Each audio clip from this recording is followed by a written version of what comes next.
Okay, so we're on day 3 of your TT Olympic workout. This is workout B. We've got a circuit to start off right after your warm-up. We're going to start off with 6 reps of low box jumps. So I've got my low box here. Remember, you're going to jump up, land nice and soft, and then step down, or you can jump down if your knees can handle the impact. Okay, so you're going to go 6 reps. Immediately after that, you're going to do lunge jumps. Lunge jumps, one leg forward, one leg back. You're going to switch in the air. We're going to go 6 reps per side. So I'm going to bend my knees, get down nice and low, jump up, and then switch. Okay, so we've got 6 reps on each side for a total of 12 reps. Immediately after that, we've got total body extensions. So remember, total body extensions is the exercise where you're going to imagine that you're jumping up in the air, except you're not going to leave the ground. So you want to make sure that you're fully extending all the way up. Down into a crouch, all the way up. You need to do 15 reps of total body extensions. Right after that, you're going to do shuttle sprints. Shuttle sprints, 15 seconds on, 15 seconds of rest. So it's like a 1-for-1 ratio. You're going to do that 6 times. So mark something off for 15 seconds as far as you can, run as fast as you can, and then come back for 15 or recover for 15. Right after that, you're going to do a Spider-Man push-up, and we've only got 6 reps of the Spider-Man push-up, so let's review that. In your regular push-up position, as you come down, one knee is going to go to your outside elbow.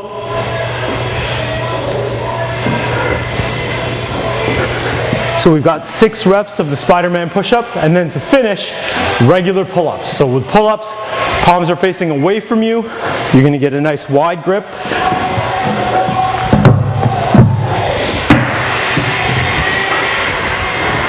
In your hang,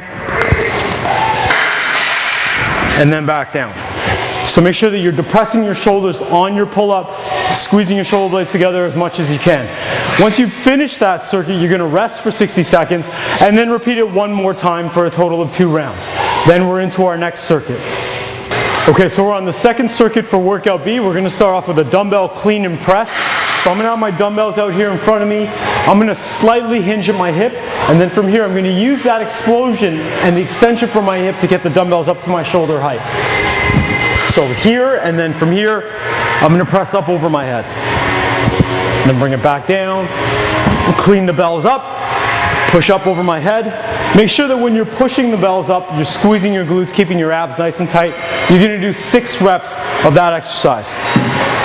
After the clean and press, you're going to do a punch knee combo for 30 seconds. So you're going to get into a fighting stance. We're going to go punch left, punch right, knee right, switch, knee left, switch. Punch left, punch right, knee right, knee left. And you're going to alternate that for 30 seconds straight. And then to finish, we're going to do a fencer lunge. So a front-loaded lunge. I'm going to get my dumbbells, load them up front so I can keep them out in front of me, and then from here I'm stepping forward into a lunge and then back up. So you can alternate reps, but I want you to do 12 reps on each side. Once you're finished that, you're going to rest for 60 seconds and then repeat that circuit one more time, and then we're moving on to the next circuit. Okay, so to finish the resistance training portion of this workout, we're going to superset rows on a TRX. If you have access to a seated row, you can do T-bar rows, you can do standard seated rows if you like, and then we're going to superset that with dips. You're going to do 20 rows total, so make sure that you adjust the weight accordingly. I'm going to use the TRX here, or the Jungle Gym here, to do my rows.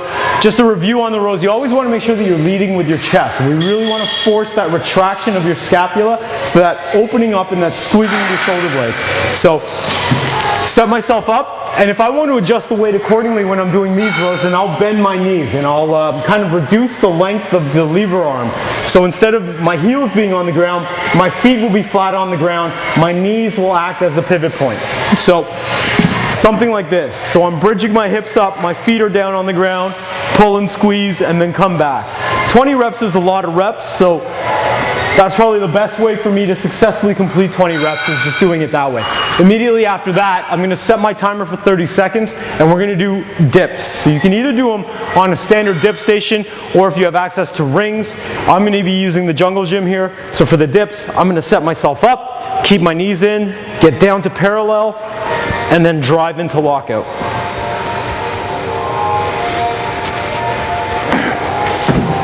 So there's a lot of shoulder stability involved when you're doing dips on a free hanging implement like the Jungle Gym or rings or a TRX if you're doing them on a TRX. So just something to be aware of. You've got 30 seconds straight of that. Right after that, you're going to rest for 30 seconds, and then I want you to repeat it 3 additional times for a total of 4 rounds. When you're finished that, check your manual because you've got some interval training going on the bike. So you'll finish your workout with the interval training, you'll take tomorrow off, and then I'll see you for the 3rd workout.